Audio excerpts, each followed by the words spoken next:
La guerre dans l'est de l'Ukraine peut-elle trouver une solution pacifique ? Un premier pas symbolique va en tout cas être franchi ce lundi. Volodymyr Zelensky et Vladimir Poutine vont se rencontrer pour la première fois à Paris. Pour cette politologue, il y a toutefois peu de chances que ce rendez-vous fasse la différence.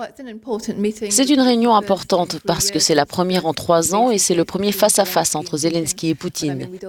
Mais nous ne pouvons pas être trop optimistes. Je pense qu'il est clair que la plupart des gens pensent qu'il n'y aura pas de grande percée lors de cette réunion. Le président ukrainien est sous la pression de son opinion publique et sa marge de manœuvre est réduite. Des milliers de manifestants ont ainsi défilé ce dimanche contre ce qu'ils appellent la capitulation face aux Russes. Pour beaucoup d'Ukrainiens, le retrait de troupes le long du front a été une concession trop grande à Moscou. Côté russe, le départ de Porochenko, avec qui Poutine entretenait des relations exécrables, semble avoir lancé une nouvelle dynamique. Un échange de prisonniers a eu lieu, des navires ukrainiens saisis ont été rendus, mais pour l'Union européenne, ces gestes ne sont pas suffisamment significatifs.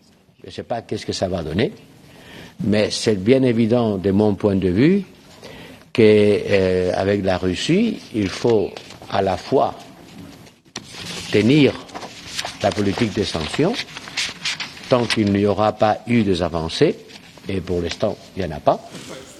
Mais le point le plus important de cette rencontre devrait être le sujet des élections dans le Donbass. Kiev et Moscou doivent tomber d'accord sur les règles du scrutin. Un scrutin qui pourrait, selon les Ukrainiens, être entaché d'irrégularités.